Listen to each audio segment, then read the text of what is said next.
It's time to fasten your seatbelt and rev up that engine. It's time to go on Pit Row. On Pit Row is your weekly look inside the world of NASCAR.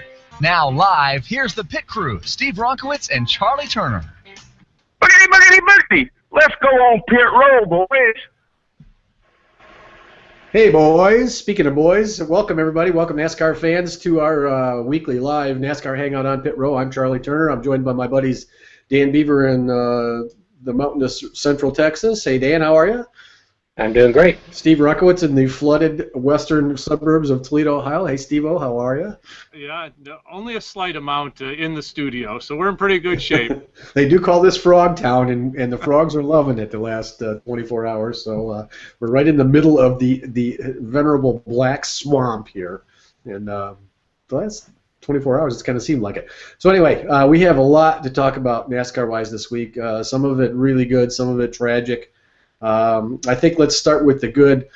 We had two of the best 3,500-pound stock car races I've seen in my life this past weekend at Watkins Glen, starting with the Nationwide Series race on Saturday, won by Marcus Ambrose in it. But then the ultimate, the climax, was Sunday's race for the Sprint Cup cars, won by A.J. Allmendinger, edging and pounding on Marcus Ambrose for it seemed like the whole frickin' race. And it was a great race. I enjoyed. I don't think I've ever enjoyed watching a NASCAR race more than I did Sunday. If you want to watch a NASCAR race from stem to stern, there's two races that you can watch. One is Sonoma, the other is Watkins Glen. Other than that, it seems like you can take large timeouts during the middle of most of these races. Once again, it's like, don't go to a commercial. Yeah. You don't say that much anymore during any of these other oval track races, but by far, at least in my mind, these two road courses far and away outrace everything else on the circuit anymore. Even when they hit long green flag stretches, there's always something going on.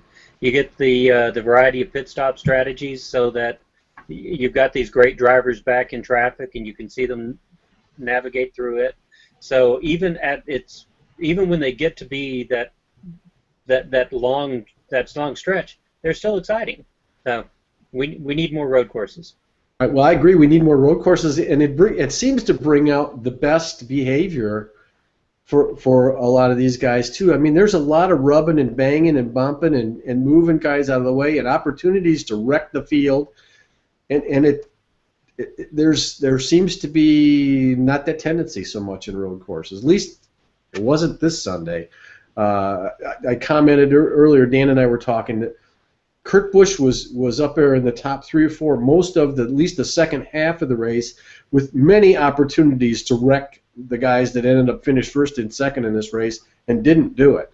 I mean, he was, I thought, incredibly cautious. I don't know if cautious is the right word. I don't know what it is, but maybe restrained might be the best restrained. word. I mean, but they raced so well, and it's not like he wasn't trying to get up there. He would pull up side by side. I mean, if you didn't see it, whatever I say is not going to make any difference. Go to YouTube and watch the highlights. What a great freaking race. Well, I think Ambrose and Allmendinger had a chance to wreck each other on those last couple of laps as well. Oh. You know, as much baiting and banging as they did on each other, they really did it under constrained, aggression, if you will.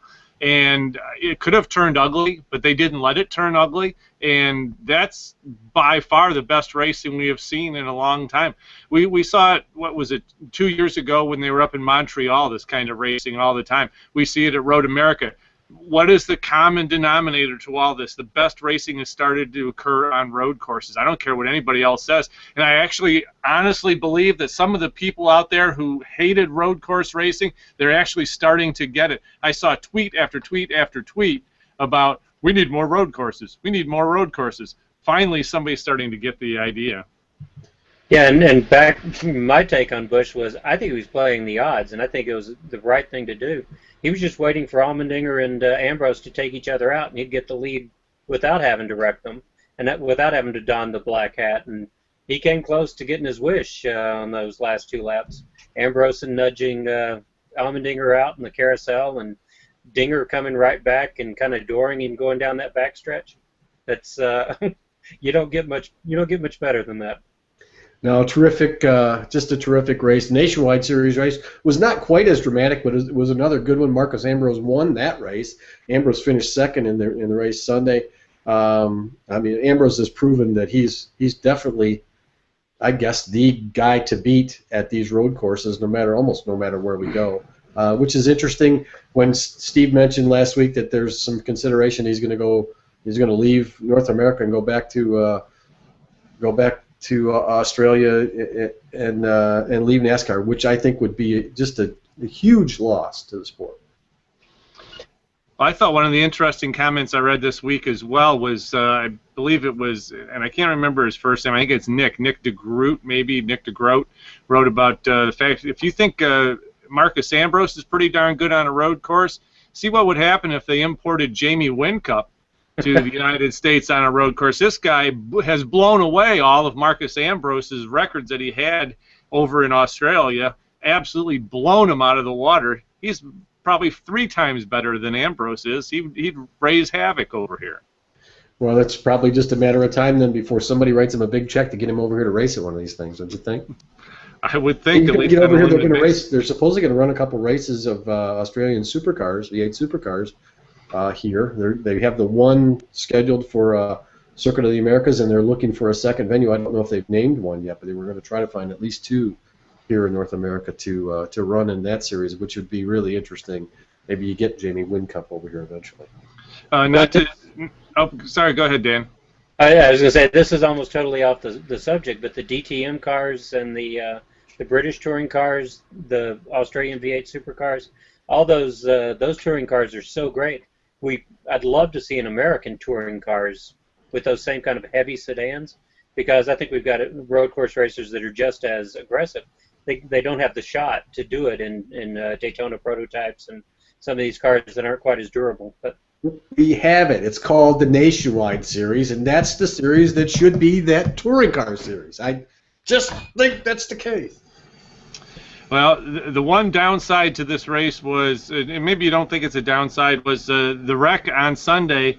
And I thought it interesting that Ryan Newman actually called out NASCAR for not having safer barriers in more places. For the corner that he wrecked and Michael McDowell wrecked in has been just an absolute massacre of race cars over the years, and it appears that the racetrack has not done a whole heck of a lot to make that area safer, other than a few tires here and there.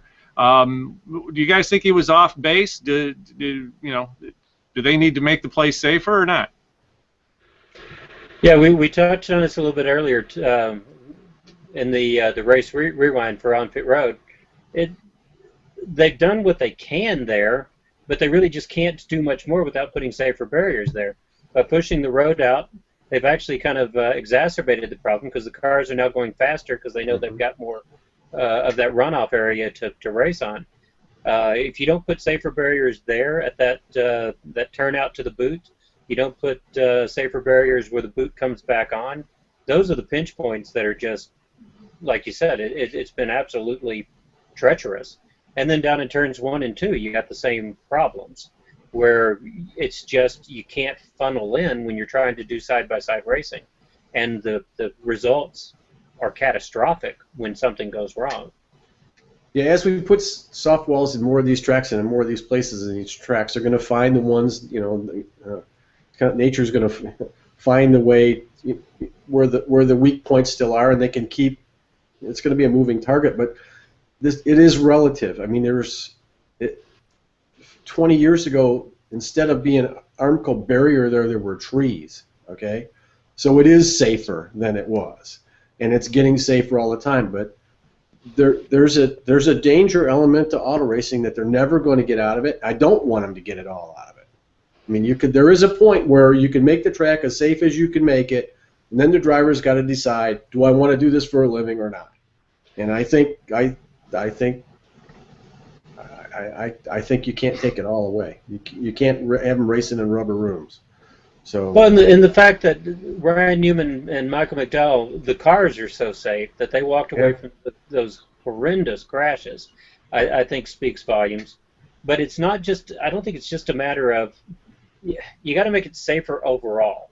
You can still have this kind of on the edge racing. You can still have drivers that are going to wreck, and you're going to have horrendous wrecks. But tires isn't the answer. They're so springy, they're just going to throw the driver right back in harm's way. Something like a safer barrier actually seems to absorb that energy better overall and keeps the car closer to it than just throwing them back out into the middle of traffic like a big old spring. So where those spots are, where you have the risk of hitting the tire barrier at that kind of angle, or anything at that kind of angle, I think you don't have to spend $10 million, spend $2 million and put it in strategic places over the next 5 years, and then just keep building that out as you go along. Yeah, because you're still going to find places that are vulnerable, I believe. Okay, so great races this weekend. We're looking forward to another nationwide series race on a road course this weekend at Mid-Ohio, which we can talk about a little bit more later in the show. But I think it's now we've got to move on to. I guess the racing this weekend was the triumph. The tragedy happened on Saturday night, and it's, of course, the biggest story maybe of the season was Tony Stewart's. I don't know, how do you describe it? Just terrible accident. Yeah, I mean, to me it looked like an accident. And I don't think we've talked before we came on the air about how we kind of want to handle this. We're certainly not going to pass any judgment. I've watched that video a dozen times or better. You can't see anything. And nobody can see anything. It's dark. Whatever happened. What I'm more concerned about, and I think what we want to talk about is the public reaction and the coverage of what happened over Saturday night and into Sunday morning with these headlines that Tony Stewart kills driver at sprint car race. That's what I saw first thing Sunday morning. Well, there was a lot of bad writing, bad information, bad everything in this. It just so happened that I was up and awake around 2:30 that morning, and just so I happened to see some of the first tweets that came in about this thing. One of them early on by a well-known tweeter, I guess, if you would put it that way, said the tweet was, "Tony Stewart murders fellow driver." And I don't care who the heck you think you are, if you think you're on the cutting edge, if you whatever, that is just absolutely ridiculous. If you want to call it journalism, it's not, but this person should know better. The amount of information, it was so sporadic, there was no information. It was speculation. And then the video came out, and once the video came out, everybody had a reaction to that. And again, there's so many things. If you spend any amount of time near sprint cars, especially sprint cars that are on dirt, the way a wing is on a dirt sprint car, you cannot see out of the right side of a race car.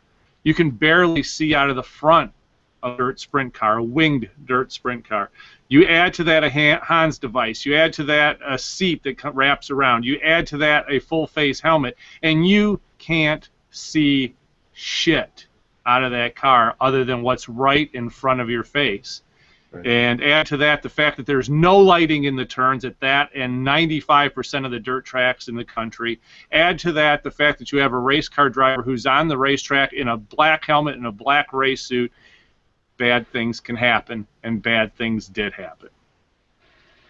Yeah, I think the estimation is that there are 2, 3, 4% of the population are sociopaths, and one of a sociopath lacks empathy. And I think we saw, and unfortunately most of those guys have internet access. We saw the best and the worst out of people through this tragedy. Put any feelings you have about Tony Stewart aside. Put any feelings you have about local sprint car drivers aside, and just have some compassion for everybody involved.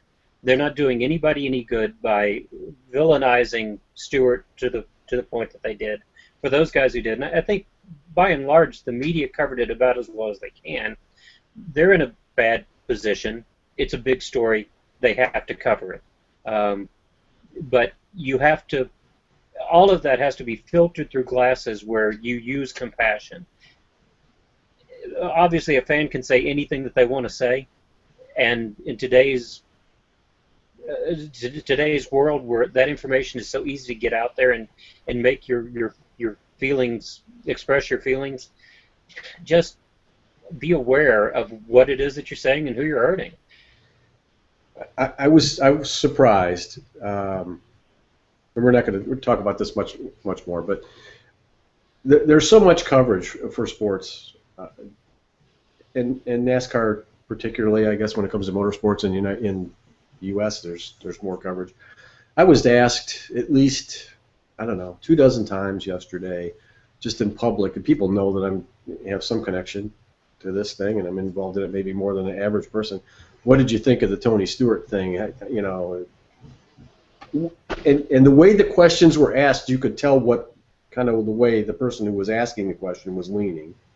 And I just tried to stay out of it. There's so much bad information. I mean, I would hear people talking just like water cooler talking, you know, talking about stuff that just didn't happen. Okay, did not happen. And so I don't. This is not gone. It's not going to go away. And I don't know if there will ever be anybody come down with a consensus of what actually happened. We'll have to watch it the next couple of weeks. But we did put up. Tony Stewart has a lot of fans. He has a lot of detractors. He's very much, I think, in my mind, maybe the closest thing to what Dale Earnhardt Sr. was like when Sr. was alive. He's kind of a polarizing guy. And we did put up on the Facebook page today to get some comments. You know, are you still very simply, are you still a Tony Stewart fan? It looked to me like it was about 75% yes, still fans. 25% no. I mean, 25%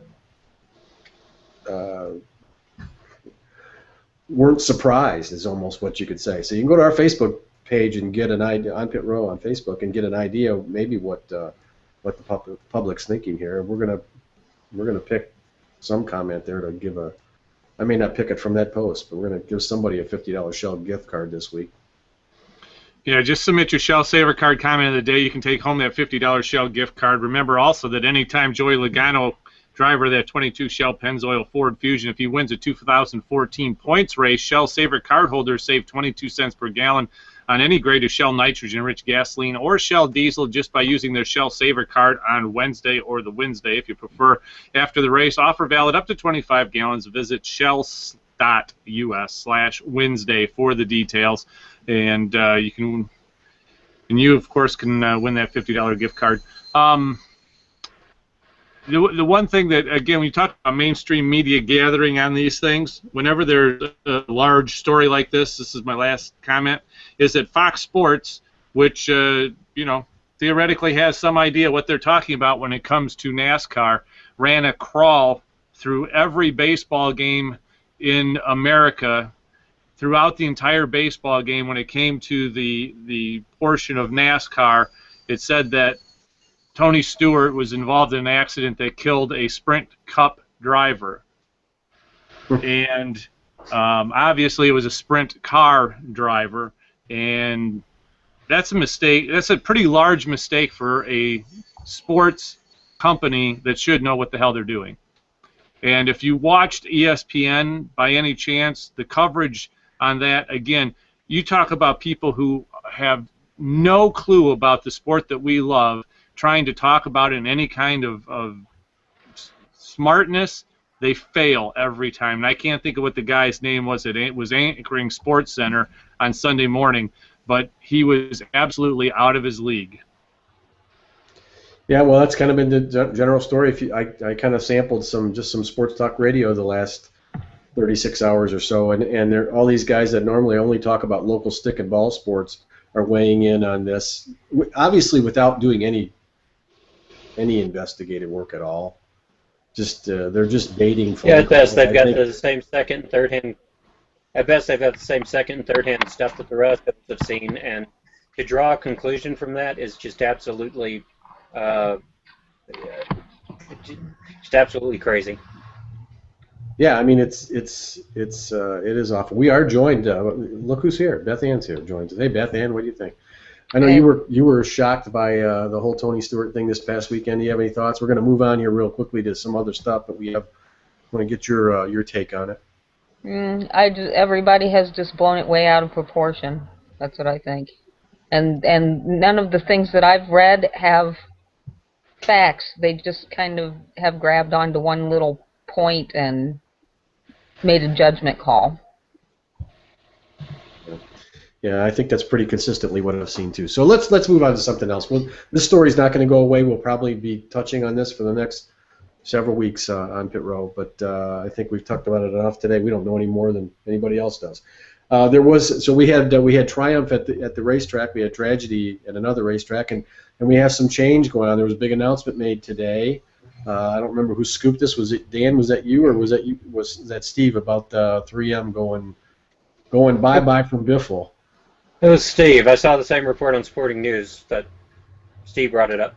Yeah, it looks as if 3M is leaving not only Greg Biffle, but more importantly, Roush Fenway Racing, going to latch on to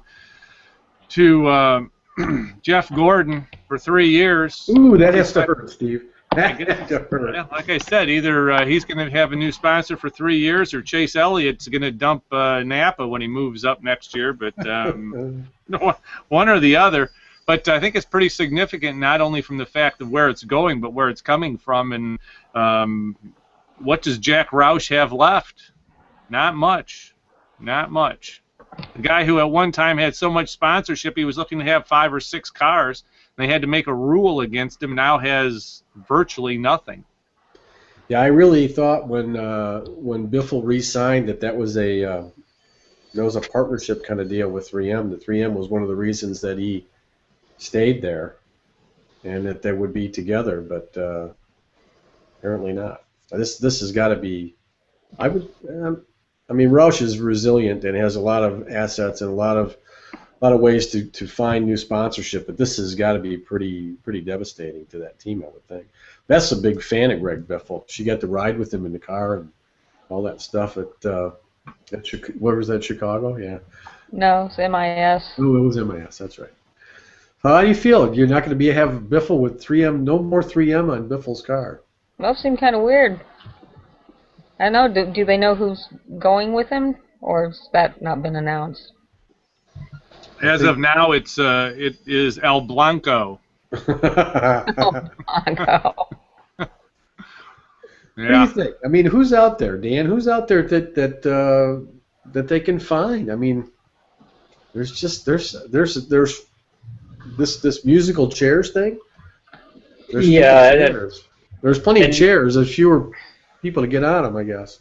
There are plenty of Fortune 500 companies that aren't in racing that could show up, and Roush has in the past has had pretty good luck finding some interesting sponsors, but he'll find someone. But I think it lets us know why it took so long to get the Greg Biffle, Carl Edwards deal sorted out.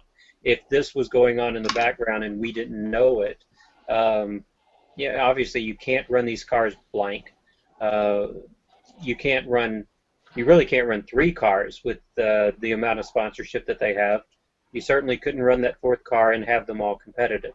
So the commitment that Roush made to Biffle, I think, is as much to attract that next sponsor, and for all we know, that announcement could be coming next week, as it was to kind of shore up or use their resources the best they possibly could.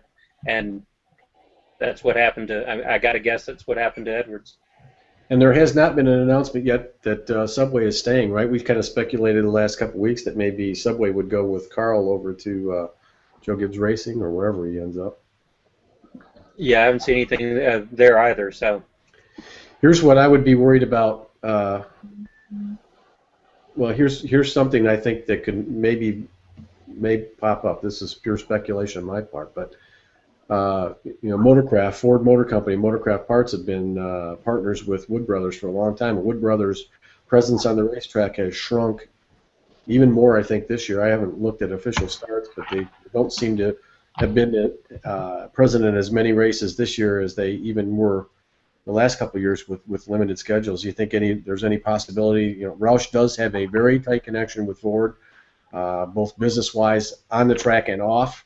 Could you see this being, Motorcraft's already lost Trevor Bayne to Roush Racing. Does Motorcraft go with him? I think there's any reason to think that. I think it certainly appears that Motorcraft is happy with their relationship with the Wood brothers. And the Wood brothers did this before Trevor Bayne came along. I think of them more as a Wood brothers sponsor than I do as a Ford sponsor. It sounds like they're going to try to use that as a bit of a development team. We've heard Ryan Blaney's name rumored there, I think. So I don't think there's any reason for us to think that they're looking to increase or substantially change what they've done. It's obviously a possibility, but I see the Wood brothers back for their same 10 races, 12 races next year, just with a different guy behind the wheel and a good development driver.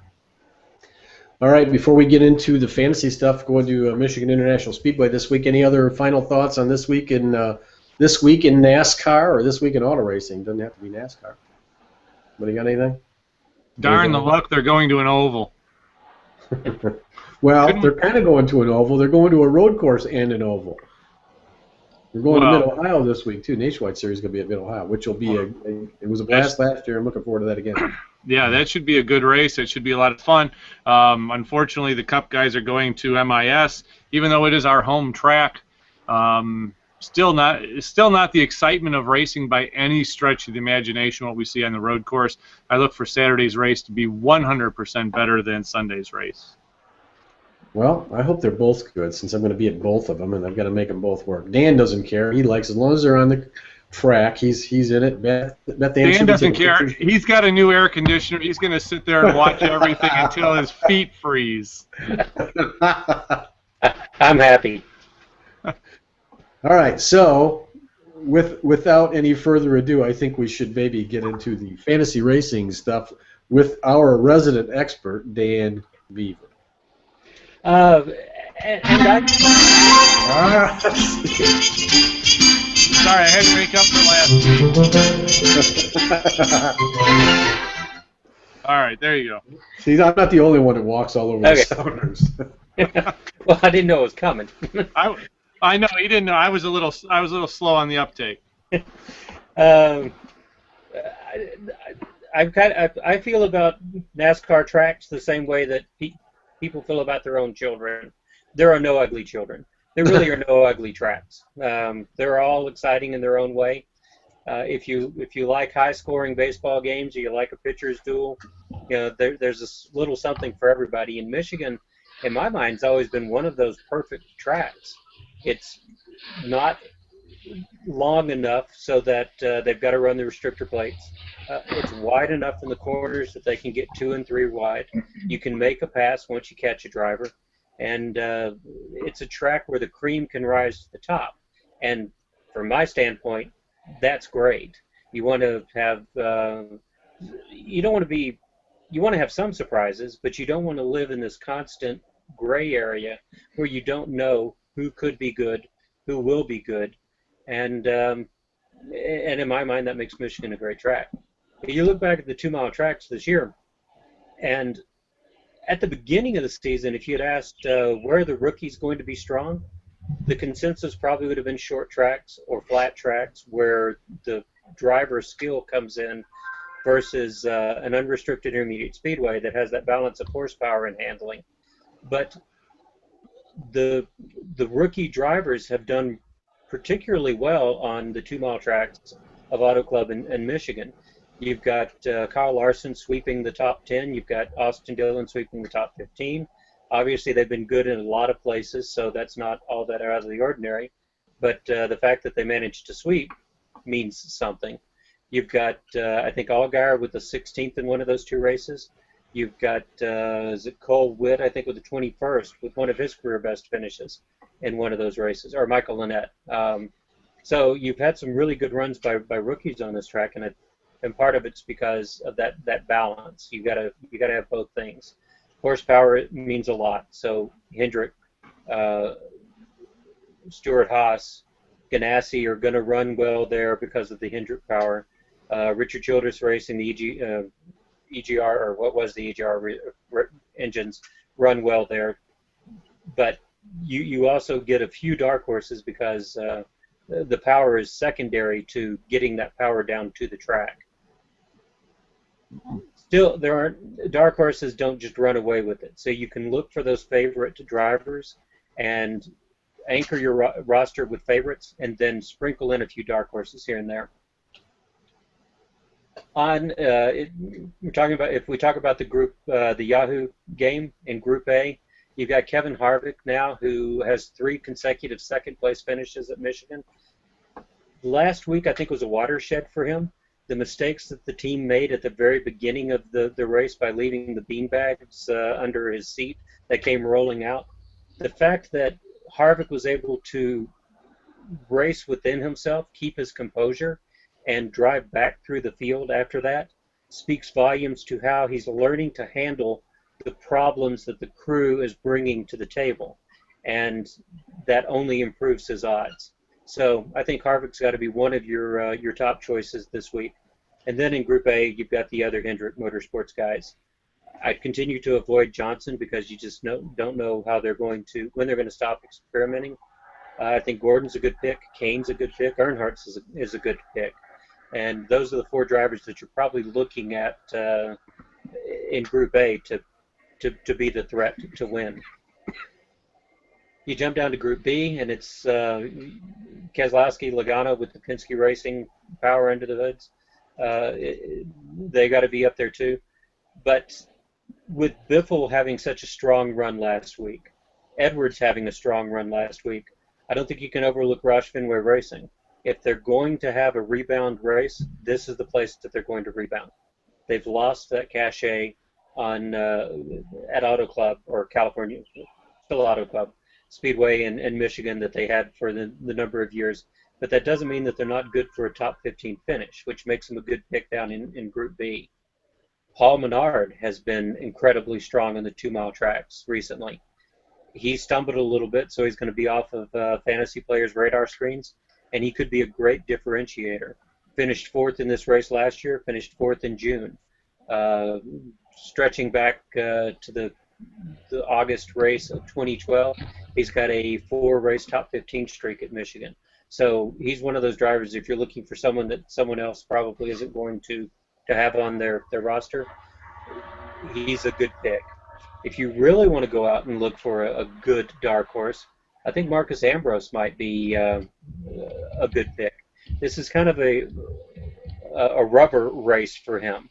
It comes between his 2 best opportunities to win. His best opportunity obviously was last week on the road course, but he's also going to run extremely well at Bristol in a couple of weeks, given the way he's run on short tracks all year. He needs a good, solid top 10 finish here to carry some of that momentum from Watkins Glen to Bristol. And he swept the top 10, I think, last year at Michigan. Has another 6th-place finish in this race he swept the top 10 in 2012. Has another 6th-place finish in this race last year. And this is the one unrestricted large oval that he's done well at over the course of his career. So I don't think you can overlook Ambrose. Yeah, this is one of the tracks where he's, since it became the fastest track in NASCAR again, he's been consistently up there as one of the really fast drivers. So if they could just get the stops right, maybe this is the track that Ambrose can get a win and move into the chase.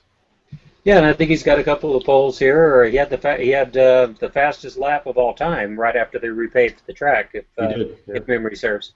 So you jump down to Group C, and it goes back to being kind of slim pickings. Your obvious favorites are going to be Dillon and Larson. Larson more than Dillon, mostly because that 2nd-place finish he had in Auto Club behind Kyle Busch. He had another top 10 in June's first race. Austin Dillon swept the top 15. They're your favorites. But then we come back to Bain and the Wood brothers that we talked about a little bit earlier. And the question is he going to be close enough to those 2 super rookies to make him a good allocation management play? And I think the answer is probably yes. He's probably going to finish somewhere in the mid to high teens, even if Kyle Larson doesn't win, and I think he's got an outside shot at doing so. Then anything in that 13th to 19th place range probably makes Bain a good pick at this stage of the season, because you're going to run out of allocations for Larson and for Dillon. There are not going to be a lot of part-time drivers that show up. Talladega, you'll have a few. You're going to have a few here and there. I think Ryan Blaney's still supposed to run a race or two in strong equipment from Penske in their third entry. But you don't have very much to go on. So when you get a good part-time driver at this stage of the season, I think you've got to give them some serious thought and probably start them. All right. Well, last week we all made our picks. Beth did make her pick after the show, and I think who'd you take, Beth? You had. I picked Edwards. Yeah, Carl Edwards. I thought so, which was a good pick. I mean, Carl was up front most of that race. Dan, I think Steve, you took Ambrose, didn't you? Yep, sure did. Dan, I don't remember who you had, but I do remember who I had. Well, we won't talk about who I had. It's mine. I took AJ Allmendinger with a big assist, and Dan convinced me, selling me all week, that Allmendinger was going to be good, and that worked out well. So we actually looked like we knew what we were doing last week. Didn't Dan take the guy whose car just kind of stopped in the middle of the racetrack? That Gordon guy? I think he did. I had the guy who apparently couldn't manage his brakes at Keselowski. Oh no, that's right. Yeah, Keselowski. That's right. All right, so we got to make picks for Michigan, which is, I mean, this track is, I think, always tough. Who wants to go first this week? I'll go first. I'm going for 3 in a row. Taking Ambrose again, 3rd week in a row. I got a feeling, I got a hunch there. That might be a real good pick this week. I got to go with a guy I've picked several times. I don't think I've been right all year, and he's probably a bad pick this week, but I'm taking him anyway. I'm taking Kyle Busch. I just, I don't know. God, I cannot believe this guy doesn't win more races in the Cup Series than he does. Dan, who you like? Well, last week I let you guys get Allmendinger and Ambrose, and I decided I was going to have someone else. So that's my kvetching. I'm going to go with Kane. I think Hendrick Motorsports throws everything behind him to get him his win and get him into the chase, and Casey Kane wins. And he was good last time we were here. Beth Ann, that leaves you in the cleanup spot. Who are you taking this week?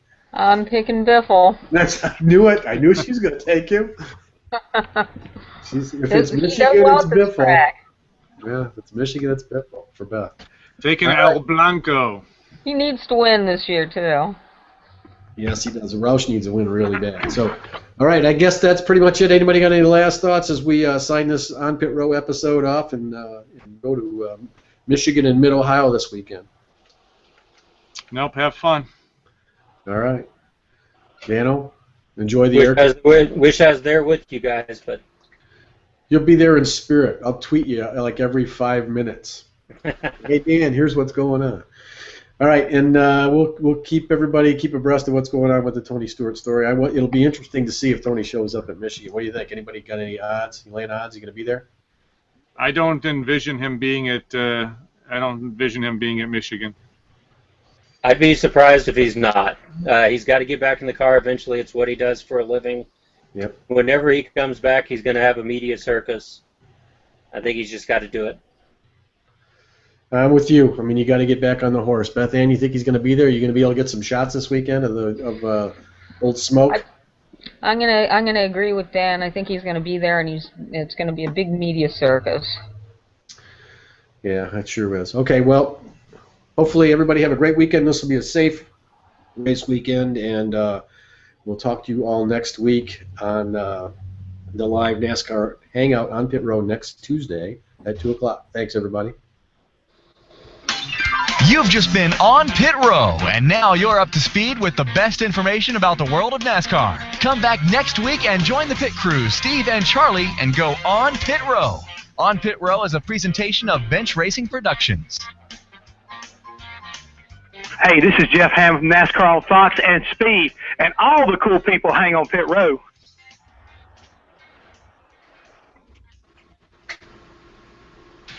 This is On Pit Row. On Pit Row.